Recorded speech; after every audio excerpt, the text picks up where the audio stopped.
ৰাষ্ট্ৰীয় বাঘ দিৱস গ্লোবেল টাইগাৰ ডে বুলি কোৱা হয় আৰু এই দিনটোত আচলতে সেন্ট পিটাৰ্ছবাৰ্গ ৰাছিয়াৰ সেন্ট পিটাৰ্ছবাৰ্গত গোটেই বিশ্বৰ বিভিন্ন দেশৰ মানে মুৰব্বীসকলে লগ লাগি আমাৰ গোটেই বিশ্বত বাঘৰ সংখ্যা যেতিয়া কমি গৈছিলে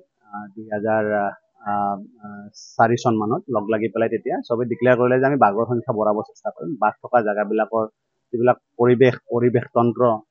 হাবি সেইবিলাক আমি ভাল কৰিম তাত থকা খাদ্য প্ৰাণীবিলাকৰ সংখ্যা বঢ়াব চেষ্টা কৰিম আৰু সেইটো কৰিলে আমাৰ বাঘৰ সংখ্যা বাঢ়িব বাঘ সেইকাৰণে আমাক বাঘৰ সংখ্যা এইকাৰণে লাগে বাঘটো থাকিলে এখন প্ৰকৃতিৰ এখন জংগলৰ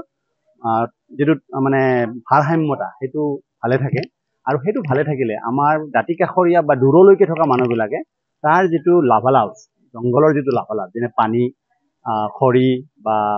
সাৰ সেইবিলাক পানীৰ লগত অহা মিনাৰেল এই গোটেই বস্তুখিনি আমাৰ সদায় যথেষ্ট পৰিমাণে পোৱা যায় আৰু যিবিলাক ঠাইত এইটো বাঘ নাই বা জংগল নাই সেইবিলাক ঠাইত মানুহৰ সদায় সমস্যা হয় পানীৰ প্ৰতি আমাৰ বিটিসি অঞ্চলত আমি জানো আমাৰ গোটেই বিটিআৰতে উত্তৰ অঞ্চলত য'ত মানে ভূটানৰ ওচৰৰ ঠাইবিলাকত যথেষ্ট পৰিমাণে বাঘ মানে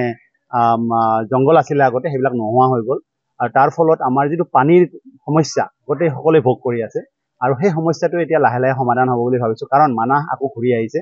মানাহ 1980 চনত যেটো অৱস্থা আছিল 2003 চনৰ পিছৰ পৰা আমাৰ যেটো পলিটিক্যাল ইন্টাৰেষ্ট আছিল তেওঁলোকে লগ লাগি পেলাই পলিটিচিয়ান খিনি আৰু ৰাইজে লগ লাগি পেলাই মানুহক বহুত ঘূৰাই আনিলে ভৱিষ্যতে আকৌ আমাৰ অপৰচুনিটি আছে এতিয়া 2010 চনত মাত্ৰ 10টা বাঘৰ পৰা আজি মানাহত প্ৰায় 60টা মান বাঘ আছে গতিকে এই বাঘটো আমি কিয় কৈছো যে বাঘটো এটা হৈছে এটা মানে জন্তু যেটো থাকিলে জংগলখন ভাল নে বেয়া ক'ব পাৰে আমাৰ যেনেকে জ্বৰ উঠিলে মানে থাৰ্মোমিটাৰে চালে গম পাওঁ জ্বৰ উঠিছে বুলি বাঘ থাকা মানে এটা জংগলৰ স্বাস্থ্য ভাল জ্বৰ উঠা নাই মানে জংগলৰ আৰু সেই কাৰণে তাৰ যিখিনি পৰিৱেশ তন্ত্ৰ পৰিস্থিতি তন্ত্ৰ সেইটো ভালে আছে আৰু আমি মানুহে সদায় তাৰ পৰা সুবিধা পাই থাকি যোৱা বছৰ বা গণনাৰ পৰা প্ৰায় 48-49টা বাঘ আছে বুলি গম পোৱা গৈছে মানাহত আৰু এই বছৰ হলে আমি প্ৰায় 55-60টা বান বুলি অনুমান কৰিছো মানাহত বাঘৰ সংখ্যা আৰু সেইটো